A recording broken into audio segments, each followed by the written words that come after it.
지난 한 주는 시사와 뉴스에 별 관심이 없는 분들이라 할지라도 너무나 큰 뉴스와 충격 속에 저마다 여러 가지 생각이 드는 한 주간이셨을 것입니다.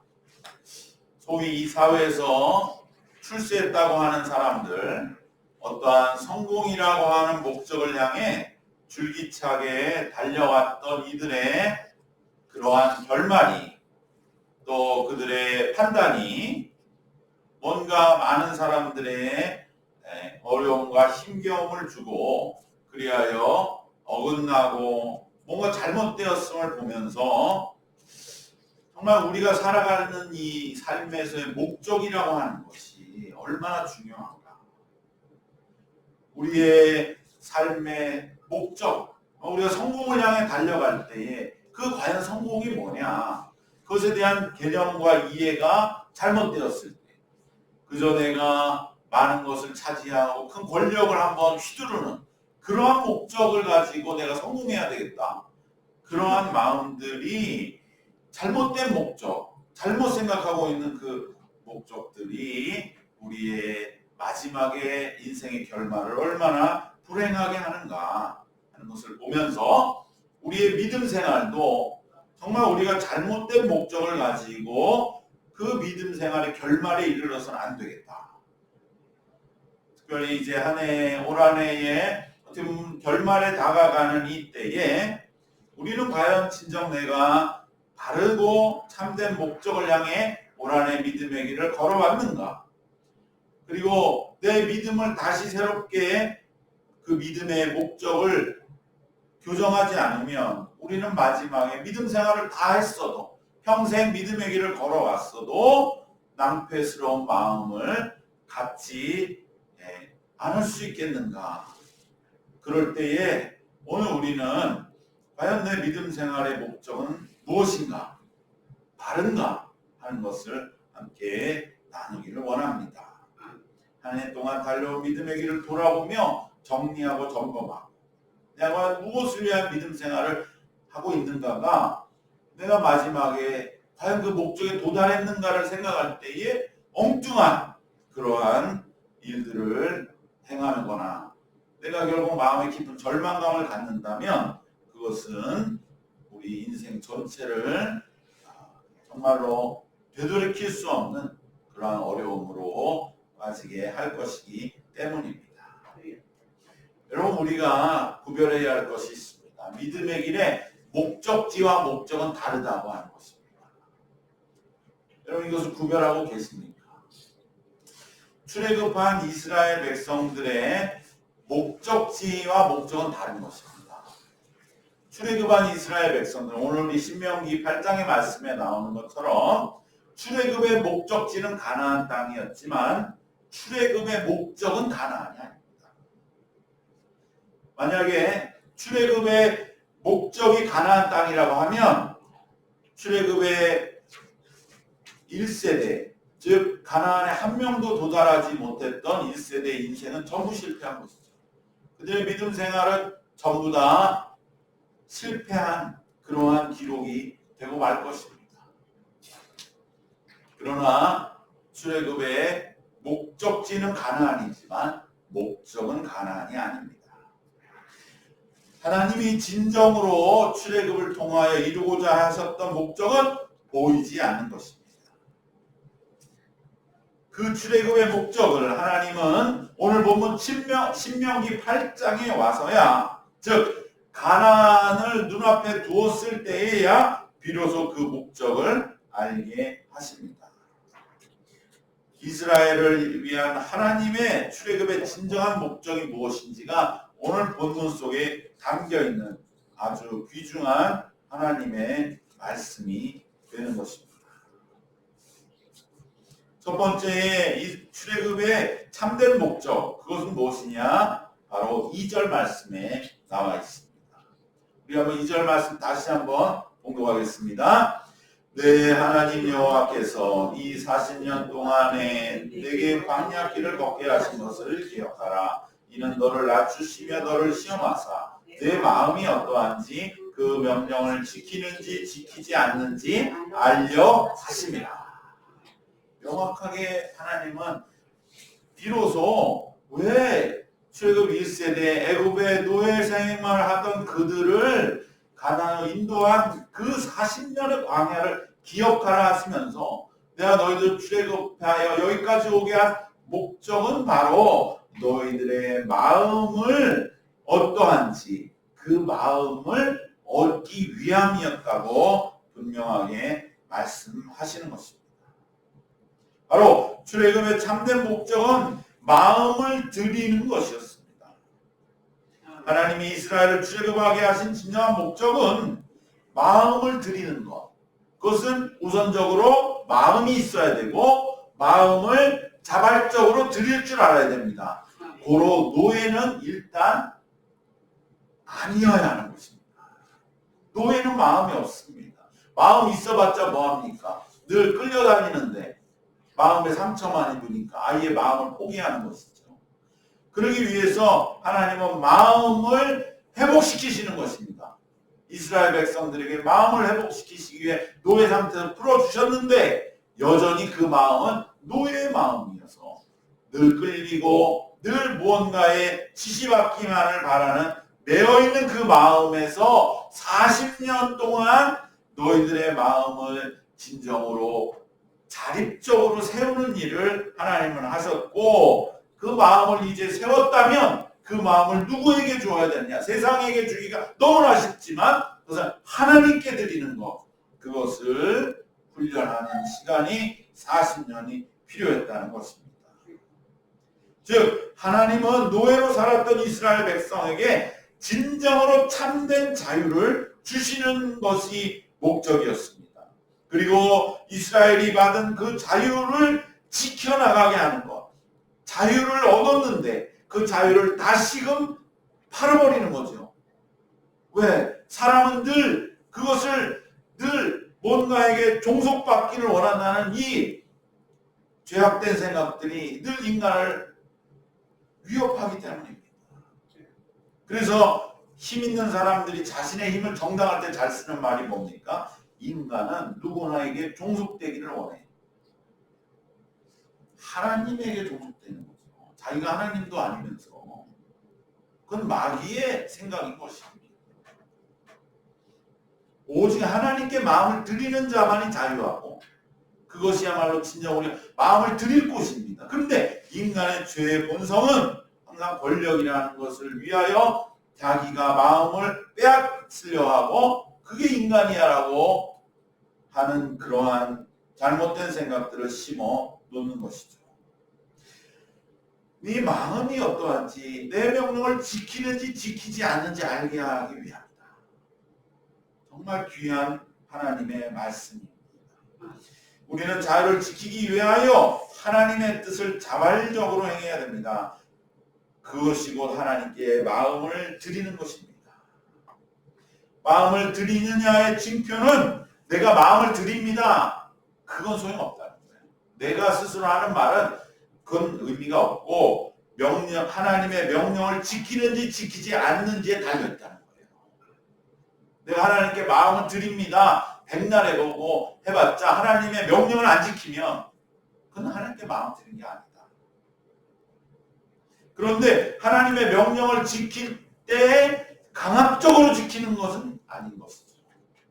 그것은 하나님이 원치 않으십니다. 진정으로 자유로운 상태에서 자유가 주어져 있는 상태에서도 하나님의 율법을 지키는지 지키지 않는지 그걸 보시고 하나님은 네가 마음을 나에게 주는구나. 그것을 하나님은 보시고 싶으신 것입니다. 더 나아가서 하나님은 어려움과 환난 속에서도 하나님에 대한 마음이 변치 않는지를 알고 싶으신 것입니다. 어려움과 환난 중에도 하나님의 율법을 지키면 그 사람은 진정 하나님께 마음을 드린 것이거든요. 그러기 위해 낮추셨다고 말씀합니다. 낮춰져 봐야만 내 마음이 진정 어디에 있는지 알 수가 있기 때문입니다. 그저 내가 편안하고 하나님 지킬만 하니까 지키는 것은 내가 진정 낮아지고 낮춰지면 그러면 하나님께 마음을 드리기보다는 원망과 불평과 하나님이 계시면 내가 왜 이렇게 살아? 하는 그러한 마음에 하나님에 대한 그러한 등돌림, 그것은 내 마음이 아직도 하나님께 드리지 못하고 있다는 것을 드러내기 때문에 하나님은 그러한 마음을 어떠한 상황에서 드리는 것을 원하시기 때문에 낮추신 것이라고 말씀합니다. 노예로서 강제로 낮아지는 것은 낮아지는 게 아닙니다. 자유 속에서 낮아져야만 마음이 드러나고 주님은 이 마음을 원하시는 것입니다. 이것이 바로 출애굽의 첫 번째 목적입니다. 이것을 출애굽할 때 말씀하셨다면 이해하는 이스라엘의 그 출애굽하는 노예 상태에 애굽에 있었던 그 누가 이걸 이해하고 그 목적을 위해 출애굽을 했겠습니까? 그러지 않았기 때문에 하나님 그걸 감춰 두셨다가 40년이 지난 후에야 비로소 말씀을 하시는 것입니다. 그저 그때는 보이는 목적만을 제시하신 것이죠. 가나안을 향해 가야 된다. 여러분 이 신앙에도 보이는 목적을 가지고 자꾸 매이면 안 되는 겁니다. 그것은 우리가 무지하기 때문에, 그것은 우리가 하나님의 마음을 다 알지 못하기 때문에, 그때 우리가 받을 수 없는 목적으로 하나님 이끌어 가시기 때문에 우리에게 주신 눈에 보이는 목적지이지 그것은 참된 목적이 아닌 것입니다.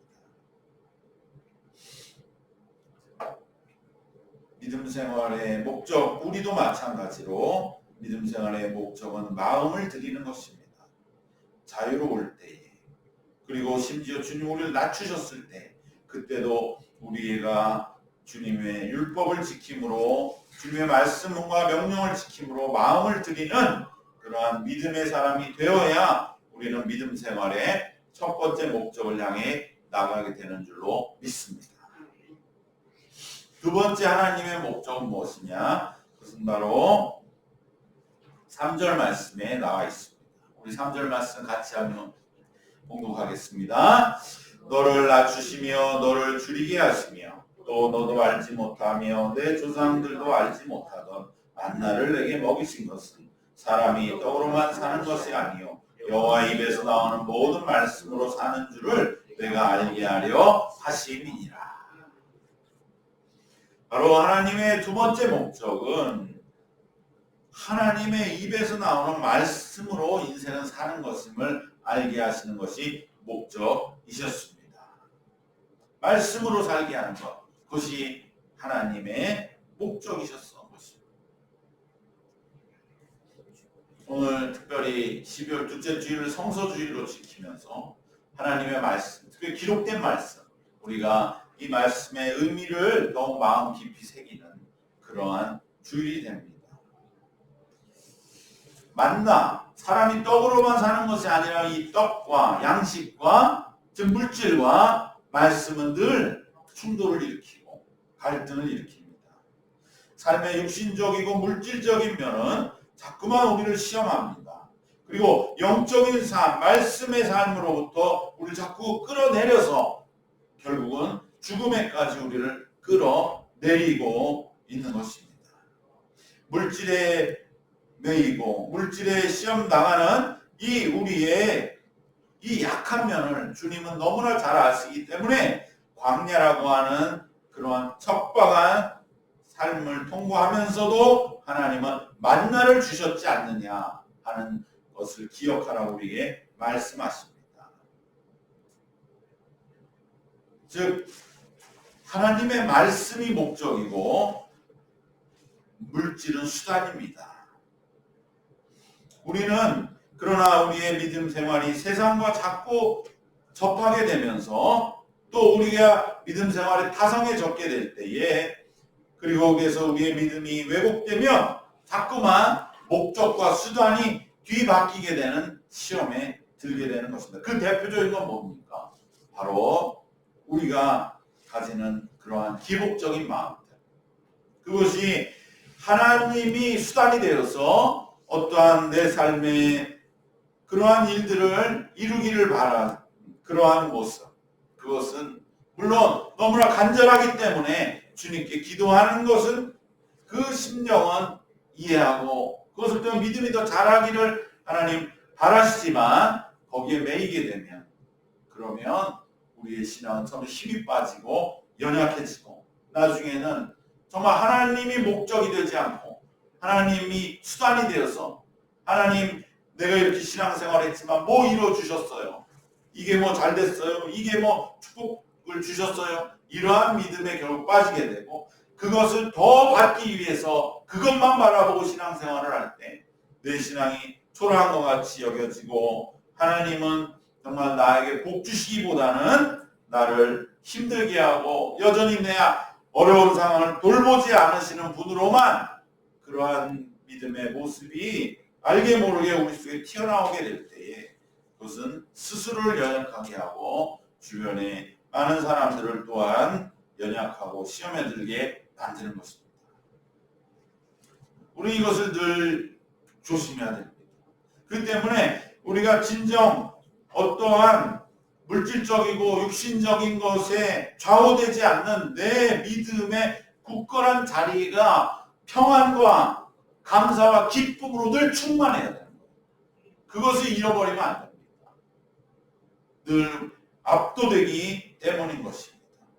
바로 이 8장 3절의 구절은 예수님이 마태복음 4장에서 시험 받으실 첫 번째 시험에서 마귀가 광야에 나타나서 40일간 금식하시고 줄이신 예수님께 네가 하나님의 아들이면 이 돌들로 떡을 만들어 먹으라 라고 했던 그 시험을 이기신 말씀이 바로 8장 3절의 말씀이 되는 것이죠. 가장 육신적으로 가장 물질적으로 연약해져 있어서 시험에 들기 쉬울 바로 그때 예수님은 8장 3절의 말씀을 통하여 사람이 떡으로만 사는 것이 아니요 오직 여호와의 입으로 나오는 말씀으로 사는 것이니라. 이 말씀을 마귀에게 선포할 때 사탄이 떠나가는 그러한 이 말씀을 통하여 예수님은 그러한 극한적인 상황 속에서도 목적과 수단을 뒤바꾸지 않으시고 목적은 하나님이시고 우리의 육신적이고 물질적인 수단이라고 하는 것을 바로 잡으셨던 것입니다. 돌을 떡으로 만들어 먹으라는 유혹, 즉 목적이신 하나님을 물질을 위한 수단으로 삼아 생존해 나아가라고 하는 시험을 본문 말씀으로 예수님은 이기셨습니다. 사람이 떡으로만 사는 것이 아니라 하나님의 입에 나오는 모든 말씀으로 사는 것이다 라고 선언하심으로 시험을 이기시고 승리하신 것입니다. 바로 이것이 출애굽의 두 번째 목적입니다. 목적 대신 하나님을 수단화하는 우상숭배라는 믿음의 시험. 이것은 우리가 그냥 내가 이것은 뭔가 조심하고 경계해야 한다 이렇게 생각할 것이 아니라 내 신앙이 생명력을 잃지 않기 위해서라도 나는 이러한 믿음을 회복해야 한다. 이렇게 내가 마음에 새기셔야 됩니다. 허락할 일이 아니라 이 말이죠. 왜냐하면 내 신앙이 죽어지기 때문에 자꾸 내가 무엇은 이루어지지도 않고 무엇은 되지도 않고 그러한 생각을 하지 말아야 되는 거예요. 내가 그런 생각이 든다면 하나님 앞에 주님, 제가 주님이 목적됨을 잃어버리고 자꾸 주님을 수단하려는 마음이 어느덧 내 속에 이렇게 많이 자리 잡게 되었습니까?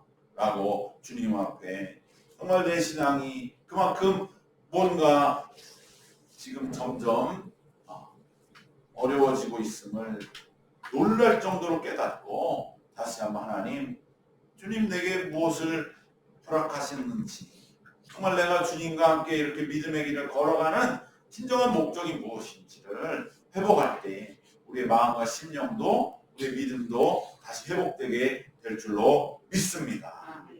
수단과 목적을 늘 감찰하시고 바로 잡아 나아가시는 믿음 생활 되시기를 바랍니다. 마지막 세 번째 목적, 그것은 바로 5절 6절의 말씀에 나와 있습니다. 우리 5절 6절 말씀 같이 한번 봉독하겠습니다. 너는 사람이 그 아들을 징계함 같이 내 하나님 여호와께서 너를 징계하시는 줄 마음에 생각하고 내 하나님 여호와의 명령을 지켜 그의 길을 따라가며 그를 경외할지니라. 아멘. 세 번째 목적은 바로 하나님을 경외케 하는 최종적인 목적입니다. 하나님을 경외하는 것입니다.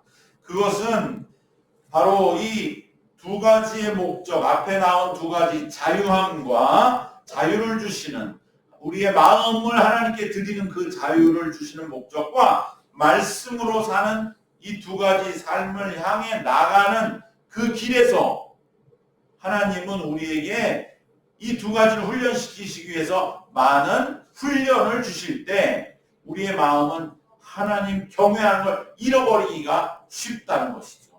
우리가 하나님의 시험 받을 때는 하나님을 경외하기보다는 하나님께 원망하고 불평하기가 쉬워요. 그리고 원망하고 불평하면서 하나님을 하찮게 여기는 것이죠. 하나님, 내가 이렇게 징계와 같은 고통이 있는데 도대체 하나님은 뭐하고 계신 겁니까? 그러한 마음 자체가 하나님의 경외로부터는 멀어진 것입니다. 바로 이스라엘이 이 자유 속에 마음을 들이고 말씀으로 사는 일을 훈련받은 40년 동안에 그 훈련의 과정 속에서 이스라엘이 받은 많은 훈련은 대부분 이스라엘에게 징계처럼 여겨졌던 것입니다. 그렇기 때문에 잃어버리기 쉬운 여호와 하나님을 경외하는 것, 그것을 징계와 훈련 속에서도 변함없이 하나님을 경외하도록 하는 마음을 훈련시켜 나가는 것이 하나님의 세 번째 목적이신 것입니다. 하나님은 이스라엘을 훈련시키시고 성장시키시기 위해 많은 시험을 주셨습니다. 그리고 이스라엘이 그 시험을 단순한 징계로 여겨서 하나님께 원망을 쏟아놓는 삶을 넘어서기를 원하십니다. 그리고 그 징계를 통해 훈련하시는 하나님의 그 마음을 헤아리고 받아들이기를 원하셨습니다. 그만큼 이스라엘을 성장시키는 것이 출애굽의 세 번째 목적이셨습니다. 징계 속에 담긴 하나님의 사랑, 우리를 시련 속에 시련을 허락하시는 것 속에 담긴 하나님의 마음, 그것을 우리가 진정으로 받아들이면, 그러면 우리는 하나님에 대한 경외심이 표현되게 됩니다. 나는 괴롭고 힘들지만 이것이 나에게 주시는 하나님의 사랑이라고 여겨질 때, 하나님은 정말로 내가 가까이 하면서도 두려운 그러한 경외로운 존재가 됩니다. 그것이 바로 하나님에 대한 경외입니다. 시련과 징계처럼 여겨지는 훈련 속에서도 그 깊은 하나님의 마음을 깨닫고 하나님 앞에 옷깃을 여미고, 하나님, 정말로 하나님은 내가 내 마음으로 쉽게 정말 나에게 좋은 나쁨은 판단할 수 없는 그러한 하나님이시군요. 이것을 깨닫는 그 마음이 경외심입니다. 이것을 갖게 하도록 하는 것이 출애굽의 세 번째 목적입니다. 하나님의 하나님 되심. 내가 고통당하고 훈련받을 때는 하나님이 밉고 하나님이 정말로 너무나 그냥 내 원망 불평을 다 쏟아내는 어떠한 그런 나의 욕받는 사람으로 여겨질 수 있지만, 그러나 그 시련을 허락하신 하나님의 마음, 오히려 내가 받는 고통보다 나를 지켜보면 더 안타까워하고 힘들어하시고 괴로워하시는 그 하나님의 마음을 헤아릴 줄 알면, 그러면 내가 원망 불평했던 것조차도 회개하게 되는, 그리고 하나님은 진정으로 너무나 정말로 두려우면서도 우리가 그 앞에 공경할 수밖에 없는 그러한 존재임을 깨닫게 되는 것. 그것이 경외로 롬이라고 하는 말에 담긴 우리의 가져야 할 마음인 것입니다. 바로 이것을 갖게 하는 것. 이것이 출애굽의 세 번째 목적이었던 것입니다. 이처럼 우리의 믿음의 목적은 그저 눈에 보이는 것이 목적이 아닙니다. 그러면 우리 신앙은 반드시 나중에 가서 낭패심과 후회함 속에 빠지고 실패하게 될 것입니다. 지금 시험을 잃어버린 많은 사람들이 당한 시험이 바로 여기에 있습니다. 내가 10년, 20년 교회 다녀봤다. 예수 믿어봤다. 근데 별거 없더라. 눈에 보이는 목적을 추구했기 때문인 것이죠. 그래서 그들은 전부 나가 떨어진 것입니다. 그러나 하나님이 우리를 믿음으로 이끄는 목적은 가나안이 아닙니다. 바로 오늘 이 신명기 8장 1절에서 6절에 담긴 세 가지 목적, 이것을 이루기 위한 것입니다.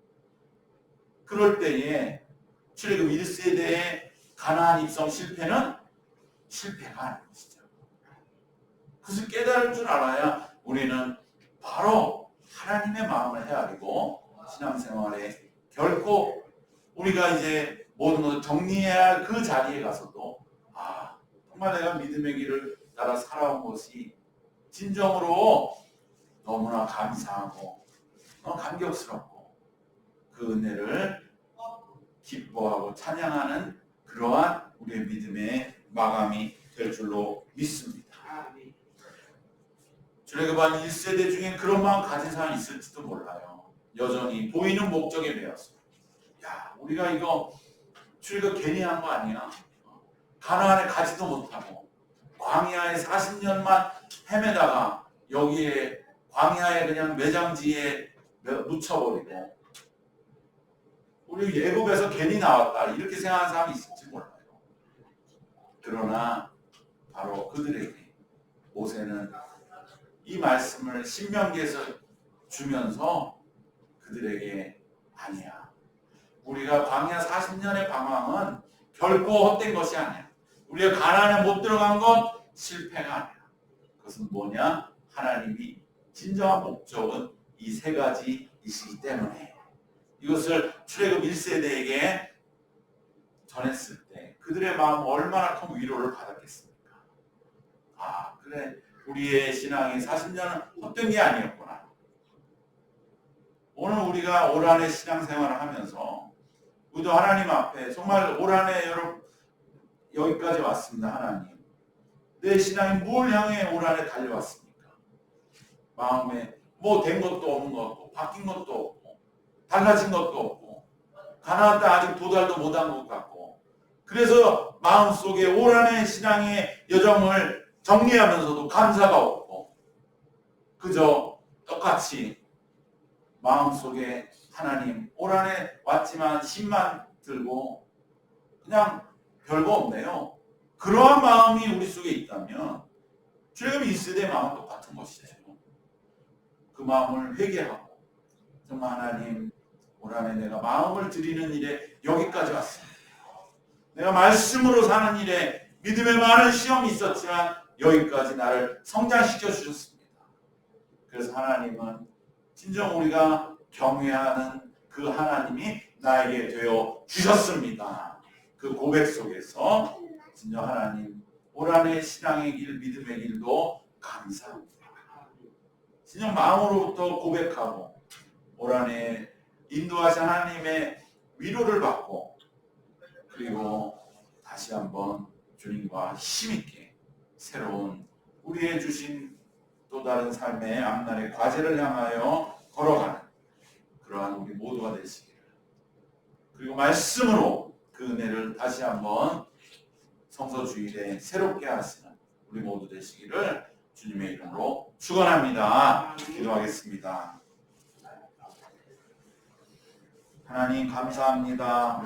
우리가 눈에 보이는 목적으로 좌우되는 신앙이 아니라 진정 하나님의 마음을 깨닫고 하나님의 목적을 깨닫고 그리하여서 우리가 무엇을 향하여 믿음의 길을 걸어가고 있는지 다시 한번 마음에 분명하게 새기고 주님의 마음을 우리 마음에 세워서 주님 우리의 믿음의 길이 더욱더 주님과 동행하는 감사와 찬송과 기쁨의 길, 우리 마음을 주님께 드리고 우리의 말씀의 삶을 회복하고 그리하여서 주님을 진실로 경외하는 우리의 남은 생이 되도록 오늘 이만큼 인도해 주신 하나님의 은혜를 마음에 충만히 새기는 그러한 새 기쁨이 넘쳐나는 저희들이 되게 하여 주시옵소서. 예수님의 이름으로 기도드리옵나이다. 아멘.